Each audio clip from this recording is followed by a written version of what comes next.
Baradong toilet bowl ba ang problema mo? Tamang video idol ang pinapanood mo.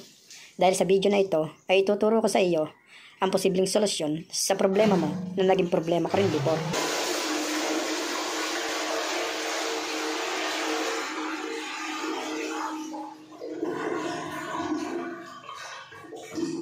Hindi na natin kailangan gumastos dito idol.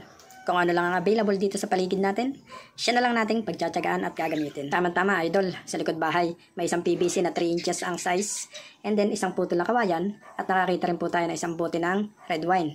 So meron naman po tayo dito isang rubber na gagawin sa tirador, so hihiramin po muna natin dito. Hindi na po natin kailangan gumastos dito mga idol. Ang mga bagay pong ito na nakita natin ay sapat na para sa naisip nating pamamaraan na gagamitin. Ang concept po dito ay gagawa po tayo ng isang solid na pressure na siya pong magtatanggal sa bara ng bowl. Bola lang yan! At dahil medyo maliit po ng kaunti ang kawayan natin, so ang ginawa ko po is binasag ko po para pumasok po ang ulo ng bote sa kawayan. And then, ang gagawin po naman natin dito, pagkatapos po na makapasok ang ulo ng bote sa kawayan, is tatalian natin ng rubber ang ulo ng bote sa kawayan para hindi po siya humiwalay kapag ginamit na po natin. Mas makabubuti idol kung ang size ng bote na iyong pipiliin ay eksaktong-eksakto sa size ng PVC na iyong gagamitin. Ito po ay para makagawa po tayo ng isang solidong pressure. So tingnan nga po natin kung tama. Oh my God! Wow! Ang bote po ay siyang pong magsisilbing plunger na magtutulak ng tubig sa loob ng PVC para makagawa po tayo ng isang malakas na pressure. Isang paalala mga idol, dapat kontrolado ninyo ang pagbaksak ng bote. Hindi dapat ito lumampas sa PVC para maiwasan ang pagtama nito sa bowl.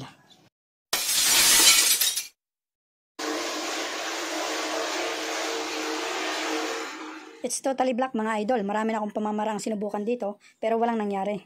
Gumamit po tayo ng improvised na pantulak ng tubig para maiga naman po ang bowl natin.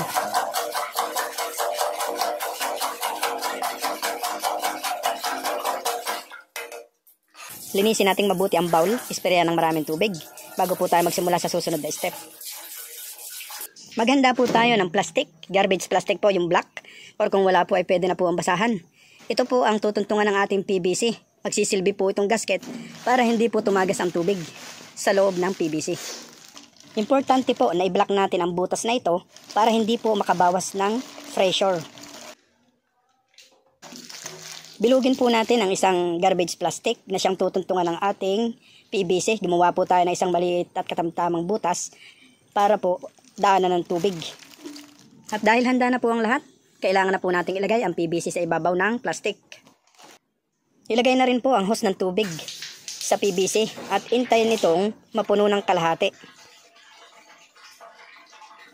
At kung sa tingin nyo mga idol ay tama na ang tubig sa loob ng PVC, ay umpisahin nyo ng hatawin ang ating plunger na itaas ibaba para makagawa po tayo ng malakas na pressure na siyang magtutulak sa bara ng ating bowl. Ang proseso pong ito ay paulit-ulit lang pong gawin hanggang sa maramdaman ninyo na wala na pong bara ang inyo pong mga bowl. At dahil po sa pakiramdam po natin ay wala na pong bara ang ating bowl, ay tatanggalin na po natin ang lahat na accessories na ating ginamit o inilagay sa bowl para po subukan po nating i-plus ito at makita kung nawala na po talaga ang bara ng ating bowl.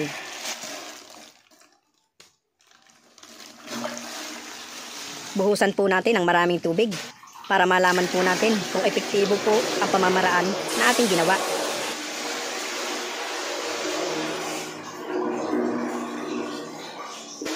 At ito na nga po mga idol, sa itinagal-tagal ng panahon at sa dami ng pamamaraang aking sinubukan, ay ngayon lang po nag-plus ang aking bowl. Maraming salamat po mga idol sa panonood ng video na ito.